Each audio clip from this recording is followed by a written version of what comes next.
नमस्कार प्यारे बच्चों। ये जो टॉपिक है ये भारतीय संविधान के खंड से है। ये करंट अफेयर बन सकता है। तो इसमें जो ये तस्वीर दिखाई पड़ रही है जिन बच्चों को, ये तस्वीर है जगदीप धनखड़ जी की। ये भारत में वर्तमान में उपराष्ट्रपति के पद पर हैं। ठीक। तो अब चूंकि चर्चा में है, संविधान के सारे प्रश्न जो है ये करंट को लेकर के ज़्यादा पूछे जाते हैं। करंट से स्टैटिक की ओर मूव करता है क्वेश्चन। ठीक। तो ध्यान से समझिएगा इसको। आर्टिकल नंबर जो यहाँ पर दिख रहा है हमारे पास, अनुच्छेद में 67 आर्टिकल, जो 67 आर्टिकल है ना, जो बातें कह रहा हूँ ध्यान से सुनना। क्वेश्चन क्या कह सकते हैं कि इनको पद से हटाने का जो प्रावधान है, क्योंकि चर्चा वही है कि इनको पद से रिमूव किया जा रहा है। तो क्वेश्चन नंबर 1 है, इनको हटाने का जो आर्टिकल है ये आर्टिकल है 67, अनुच्छेद 67 के अंतर्गत उपराष्ट्रपति को उनके पद से हटाने की प्रक्रिया का उल्लेख किया गया है। दूसरा, इनको हटाने का जो प्रक्रिया क्या कहता है, प्रक्रिया ये कहता है कि सबसे पहले इनको हटाने के लिए एक संकल्प लाया जाता है और यह संकल्प ज़रूरी होता है कि यह केवल राज्यसभा में पेश किया जाए। ठीक है, राज्यसभा में पेश करेंगे, बट ध्यान रखें संकल्प की जो सूचना है ये सूचना 14 दिन के पहले देना ज़रूरी है। सीधी सी बात है भाई, अगर आप किसी भी पीठासीन को हटाना चाहते हैं तो उनको पहले आप इन्फॉर्म करेंगे, उसके बाद उनको पद से हटाने की प्रक्रिया प्रारंभ करेंगे और उसके बाद जो है केवल राज्यसभा में इसे प्रभावी बहुमत से पारित होना ज़रूरी है। ठीक है, ये क्वेश्चन पूछा जाता है कि उपराष्ट्रपति को पद से हटाने के लिए कौन सा बहुमत अनिवार्य होता है। तो ध्यान रखेंगे प्रभावी बहुमत, या इसे हम कहते हैं तात्कालिक सदस्यों का बहुमत भी कहा जाता है। ठीक, इसको हम कुछ आंकड़ों समझेंगे। फिलहाल जो स्टैटिक लिखा है संविधान के 67 आर्टिकल में, उसका मतलब क्या निकलता है वो बता रहा हूँ। और इस बहुमत से राज्यसभा से पारित कराने के बाद हम इसको भेजते हैं लोकसभा में, और लोकसभा में समर्थन से या फिर लोकसभा में साधारण बहुमत से इसको पास कराने से पर ही यह प्रक्रिया पूर्ण मानी जाती है। ठीक है, तो ये प्रक्रिया हुई। तो मेरा सिंपल सा एक क्वेश्चन यहाँ पर ये रहेगा, एक क्लियरिफिकेशन कि भाई इनको हटाने का जो संकल्प है, ये संकल्प केवल कहाँ पर लाएंगे, राज्यसभा में, क्योंकि उपराष्ट्रपति राज्यसभा के पदेन सभापति होते हैं, है ना। जो उपराष्ट्रपति हैं ये कहाँ के होते हैं, राज्यसभा के कहाँ क्या होते हैं, पदेन सभापति होते हैं। दूसरा प्रश्न ये है कि अभी ऐसा क्या हो गया है कि इनको हटाने का निर्णय लिया जा रहा है, इसका रीज़न क्या है, इसके आधार क्या क्या हैं। तो इनके ऊपर जो आधार लग रहे हैं कि ये सदन में पक्षपात कर रहे हैं। मतलब कि कभी कभी जो वर्तमान में राज्यसभा में, तो देखिए राज्यसभा में 2 लोग होते हैं, एक तो सदन का नेता होता है, ठीक, और दूसरा जो होते हैं वो होते हैं विपक्ष के नेता होते हैं। तो विपक्ष के नेता की भूमिका के तौर पे जो काम कर रहे हैं उनका नाम है मल्लिकार्जुन खड़गे, जो वर्तमान में आईएनसी के हेड हैं। ठीक है, तो मल्लिकार्जुन खड़गे जी इसके हेड हैं। वहीं सदन के नेता के तौर पे काम कर रहे हैं जेपी नड्डा जी, जो कि बीजेपी से हैं, है ना। अभी हाल फिलहाल में इनके वो स्वास्थ्य मंत्रालय हैं। जेपी नड्डा जी राज्यसभा से होने के बावजूद भी ये कैबिनेट में शामिल हैं, है ना। ठीक है, कैबिनेट में प्रायः करके हम जिस व्यवस्था से हमने ब्रिटेन से हमने चूँकि इसको कॉपी किया है कि भारत की जो कैबिनेट व्यवस्था है कहाँ से होगी, ब्रिटेन से। ब्रिटेन में ज़रूरी है कि वहाँ पर हाउस ऑफ कॉमन्स, लोकसभा हमारे भारत के बराबर है, लोकसभा से सारे के सारे मेंबर जैसे आते हैं वैसी ब्रिटेन की लोकसभा से ही कैबिनेट का मेंबर होना ज़रूरी है। बट हमारे यहाँ व्यवस्था ऐसी चलती है नहीं। हमारे यहाँ लचीला व्यवस्था भी है और कठोर व्यवस्था भी है। तो लचीलेपन का उदाहरण पेश किया गया है और बोला गया कैबिनेट में चाहे लोकसभा के हों चाहे राज्यसभा के हों, दोनों के मेंबर हो सकते हैं। एग्जाम्पल इस ईयर कि जेपी नड्डा जी राज्यसभा से होने के बावजूद भी कैबिनेट का मेंबरशिप इनके पास है, ये कैबिनेट मंत्री हैं। अगला पॉइंट देख रहे हैं कि जैसे मैं कह रहा हूँ कि यहाँ पर क्यों हटाने की बारी आ रही, क्यों ऐसा कहा जा रहा है, इनके ऊपर पक्षपात का आरोप लग रहे हैं और एक तरह से इनके ऊपर मिसबिहेव का आरोप लग रहा है कि जैसे जो सांसद हैं जया बच्चन जी हैं, ठीक है, अमिताभ बच्चन की वाइफ हैं, तो जया बच्चन जी के साथ थोड़ा सा जो भी है इनके साथ बातचीत जिस स्तर पर हुई है, थोड़ा सा है ना मिसबिहेव का आरोप लग रहा है कि ये ढंग से बात नहीं कर रहे हैं, क्योंकि सदन की पीठासीन तो क्या हुआ, लेकिन सांसदों की गरिमा को ध्यान में रख के ये अपने सदन की अध्यक्षता करें। दूसरा ये है कि बार बार मल्लिकार्जुन खड़गे जी का जो स्पीकर इन्होंने बंद कर दिया है बीच बीच में, ऐसे आरोप इन पर लग रहे हैं। तो ठीक है, आधार ये है, हालांकि प्रश्न ये आधार का नहीं आएगा। अभी के जो आंकड़े क्या कहते हैं, जो अभी का आंकड़ा क्या कहता है, तो मैंने कहा कि आंकड़ा ये कहता है, ठीक है, तो आंकड़े के अंदर देखें तो वर्तमान में जो राज्यसभा की सीटें अभी हाल फिलहाल में जिनको हमने फिल किया है, ठीक है, तो ध्यान रखिएगा वर्तमान में जो सीटें हैं राज्यसभा में सीटों की संख्या है 225, ठीक, अभी एट प्रेजेंट की बात कर रहा हूँ, वर्तमान में है ना, आज की तारीख पर सीटों की संख्या कितनी, 225 है, ठीक। कुल सीटें कितनी हो सकती हैं, तो कुल संख्या हमारे राज्यसभा में हो सकती है कितनी, 250, है ना, ठीक है।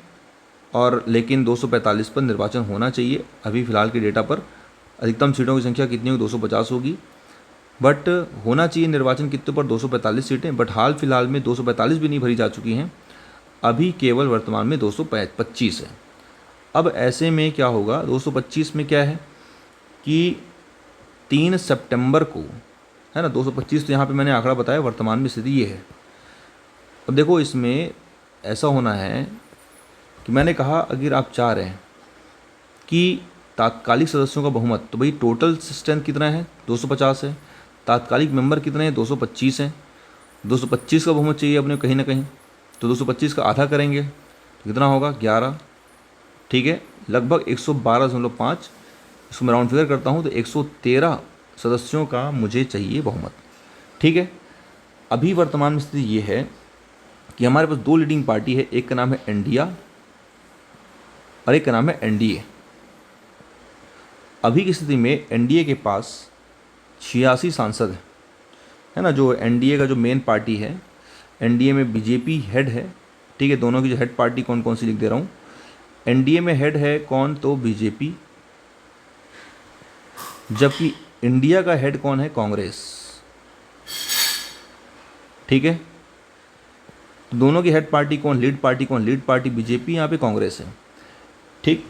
तो ऐसे कंडीशन में ये ध्यान रखना ज़रूरी है कि एनडीए के पास अभी टोटल कितनी सीटें हैं, यहाँ पर इनके पास टोटल सीटें हैं 101, जबकि इंडिया के पास कितनी हैं, तो इंडिया गठबंधन के पास टोटल देखा जाए तो 110, ठीक, कांग्रेस को मिला करके, जैसे कि एक बीजू जनता दल है, बीजेडी है, ठीक है, वाईएसआर कांग्रेस है, वो यहाँ पर देखिए आंध्र प्रदेश की पार्टी है, ठीक, बीजेडी उड़ीसा की पार्टी है, नवीन पटनायक लीड करते हैं इसको, और फिर दूसरा ये है कि जो अनाद्रमुख है ना, ये साउथ इंडिया की पार्टी, तमिलनाडु की पार्टी। तो इसमें टोटल इंडिया के पास 110 है, एनडीए के पास कितना, 101 है, ठीक। तो ऐसे में अपने को ध्यान ये रखना है कि यार जैसे मान लो कि 50, मतलब किसका बहुमत फिलहाल दिख रहा है, हमको दिख रहा है इंडिया अभी की स्थिति में एनडीए की तुलना में ज़्यादा मजबूत स्थिति में है, लेकिन यहाँ पर 3 सितंबर को चुनाव होना है, और 3 सितंबर जो चुनाव होगा उसमें 12 सीटों पर होगा, और ऐसा अनुमान है कि 12 में 10 सीट बीजेपी को मिलेगी। तो मान लो बीजेपी के पास जाएगा 10 सीट, तो कितना हो जाएगा, 111, और यहाँ कितना जाएगा, 110, ठीक है। अब खींचातानी किस बात की है कि चूंकि यहाँ पर 3 सितंबर को 12 सीट पर कहीं ना कहीं इलेक्शन होना है, तो 3 सितंबर के बाद, है ना, 3 सितंबर के पहले और 3 सितंबर के बाद, ठीक है। तो बाद में हम देखेंगे तो 225 और 12 कितना हो जाएगा, तो लगभग 200 हो जाएंगे, 37, 237, और पहले भी कितनी, केवल 225 है, ठीक। अब इसमें यहाँ पर ये प्रश्न उठता है कि भाई टोटल संख्या का 50% चाहिए अपने को, तो 237 का 50%, क्योंकि देखो अगला जो सीटिंग होने वाला राज्यसभा का 3 सितंबर के बाद ही सीटिंग होगा, इलेक्शन के बाद सीटिंग होगा, ठीक है। तो ऐसे कंडीशन पर टोटल यहाँ पर देखो 50% निकालोगे लगभग 119 आता है। माने बहुमत के लिए, माने राज्यसभा से सभापति को हटाने के लिए, उनको पद से हटाने के लिए 119 वोट चाहिए। लेकिन अभी की स्थिति में ऐसा लग रहा है कि कांग्रेस के पास केवल 110 है, एनडीए के पास 110 है, और एनडीए के पास 101 है, इंडिया के पास कितना 110 है। लेकिन 3 सितंबर के बाद यहाँ पर जो है डेटा ऐसा बनेगा कि 3 सितंबर के पास जो है यहाँ पर 12 में 10 सीटें, मतलब 111 सीटें हो जाएंगी बीजेपी के पास। फिर भी दोनों को मेजॉरिटी यहाँ पर नहीं मिल रहा है। अगर इनको हटाने के लिए पारित कराना हो तो 119 वोट चाहिए, क्योंकि राज्यसभा के पीठासीन को हटाने के लिए सदस्यों की कुल संख्या, जो तात्कालिक सदस्य हैं, है ना, तात्कालिक की बात कर रहा हूँ, तो तात्कालिक सदस्यों का कितना चाहिए बटे 2, तो तात्कालिक कितने हो जाएंगे 237, यहाँ लिखा 119 चाहिए। अब जो खींच खांच के अपनी ओर सांसदों को लेके आ जाए, इनके पास 110 का डेटा बन रहा है, यहाँ बना 111 का, सिर्फ एक का अंतर है। इनको पहुँचने के लिए 119, मैंने एनडीए तो चाहेगा कि राज्यसभा का सभापति हटे ना, इनको 8 का जुगाड़ करना पड़ेगा और इनको 9 का जुगाड़ करना पड़ेगा, तब तो होगा ना 119। अब देखते हैं, ये 3 सितंबर के बाद समझ में आएंगी चीज़ें कि कौन क्या कर पाता है। ठीक है, ये प्रक्रिया हुई, ये राज्यसभा के सभापति को हटाने की प्रक्रिया है। एक और प्रश्न यहाँ पे ध्यान रखेंगे कि जब किसी भी सदन का पीठासीन हटाने की कोशिश की जाती है तो उस सदन का वह पीठासीन नहीं रहेगा। इस समय जो सदन का पीठासीन कौन रहेगा, तो ध्यान रखना, राज्यसभा का जो उपसभापति होगा वही उपसभापति सदन का अध्यक्षता करेगा। ठीक है, क्योंकि जिस पर आरोप लगते हैं कि जो हमारे राज्यसभा के सभापति होते हैं, या आपको पता होगा राज्यसभा का सभापति राज्यसभा का मेंबर नहीं होता है। तो जब सदस्य ही नहीं है तो इस पद से हटने के बाद वो वोट नहीं कर पाएगा। ठीक है ना, मतलब मान लो कल को राज्यसभा के सभापति को आप हटाना चाहोगे तो राज्यसभा ठीक सदस्य नहीं होता है तो उसके हाउस का मेंबर भी नहीं रहेगा, तो केवल इस हटाने वाली कार्यवाही में क्या कर सकता है, बोल सकता है। ठीक है, मतदान तो नहीं कर सकता और शामिल हो सकता है, क्योंकि अब वो इस पद से हटने के बाद उस पद पर नहीं रहेगा। ठीक है, ना उस हाउस का मेंबर रहेगा। ये थोड़ी जानकारी हुई उपराष्ट्रपति के बारे में। ठीक, थैंक यू।